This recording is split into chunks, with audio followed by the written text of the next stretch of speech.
Hey, what's up everybody, and welcome to another episode of News Dose, where I give you the latest news in video games. And League of Legends developer Riot Games gave us plenty of news to talk about in this episode because they announced 3 different games in 3 separate genres, and they're looking pretty good as well. I mean, I certainly wasn't expecting this, so we will talk about that. Also, we got some more Pokemon Sword and Shield news, and the highly anticipated RPG Outer Worlds did reveal some good news that people seemed a little bit confused about just yesterday. So stay tuned for all that as well, but as always, I want to talk about the big stuff first. So yes, Riot Games announced 3 different games. One is a hero first-person shooter codenamed Project A that looks very reminiscent to Overwatch and Counter-Strike at the same time. They also announced a League of Legends fighting game codenamed Project L that appears to be 2D, and then also a League of Legends competitive card game. Now, in this video, I'm not going to talk much about the card game, mainly because I don't really have a lot of experience within this genre, but the fighting game and the first-person shooter game is actually looking really good, and it seems like Riot Games is taking a page out of Blizzard's book at the moment. They're branching out to cover different types of genres, and one thing about Riot Games is they have a lot of experience with competitive gaming, whether that be esports or just online due to the massive success of League of Legends. Something else to point out is that Riot Games is very good at making characters and character abilities, which will definitely help them within both fighting games and competitive shooters.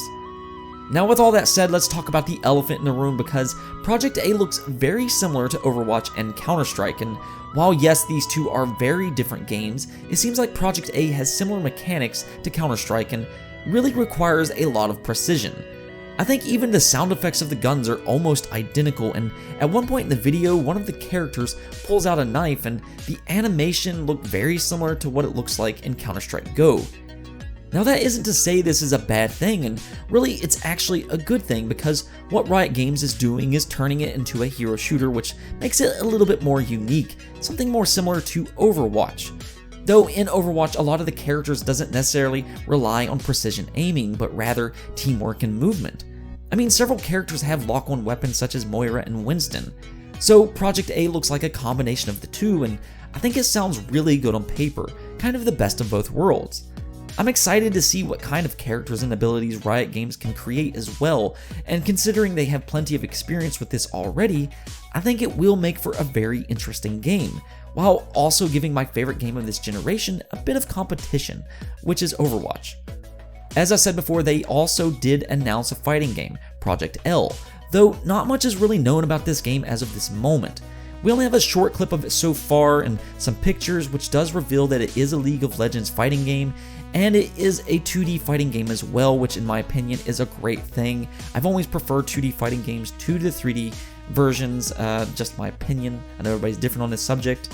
Now, we can deduce what this game will be like, considering it's probably being made by the same team that made Rising Thunder.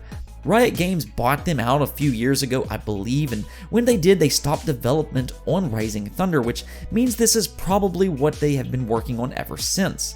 Nonetheless, what we have seen so far looks admittedly good, and I think Riot Games can do a lot for the fighting game community if it turns out to be a good game, definitely considering the popularity of League of Legends. Though I would be curious to hear what League of Legends characters you would most want to see in Project L, so let me know in the comments below. Oh, and before I talk about the next topic, Riot Games also talked about how they're going to improve netcode and Peeker's advantage. Peeker's advantage, of course, is when the person with the lower ping has an advantage coming around corners, and while this is mainly a shooting game issue, netcode is also a huge factor when it comes to fighting games. To this day, I think Killer Instinct has the best netcode I've seen in fighting games, so if they can even replicate that, I'm all in. Anyways, moving on, PlayStation fans got a bit of relieving news for the highly anticipated Obsidian RPG, Outer Worlds, and that it will be getting PlayStation 4 Pro support after all. Yesterday, there was some rumors swirling around that only the Xbox One X was getting X enhancements and that the PlayStation 4 Pro was being left out. Some weird stuff was going on, and this of course left a bad taste in people's mouth, calling foul play on Microsoft considering they did just acquire Obsidian Entertainment last year, though Private Divisions is the ones publishing Outer Worlds. So I don't really think Microsoft has much to say on the matter. Well, today, Private Division alleviated those concerns and revealed that both Xbox One X and PlayStation 4 Pro will be getting enhanced features. This is great news for all gamers around, and PlayStation fans can now put away their pitchforks. It's always nice to get confirmation before creating too much of a stir. In other news, and I found this one interesting, but the Analogue Pocket was announced today, and it may not be the Game Boy Classic Edition, but this may actually be even better.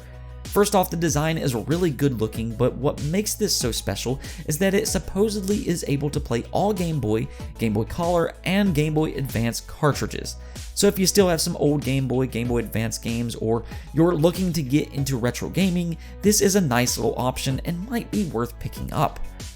Now the last thing I want to talk about is Pokemon, because there was a little bit more information on Pokemon Sword and Shield.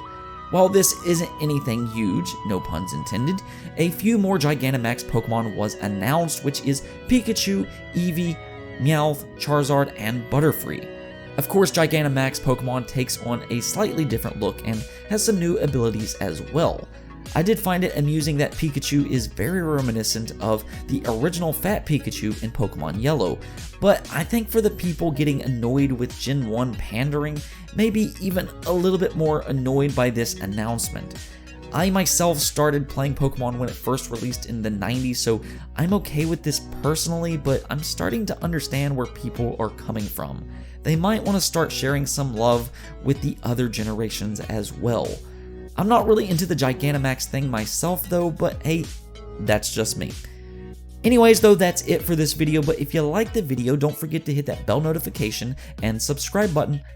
Peace out.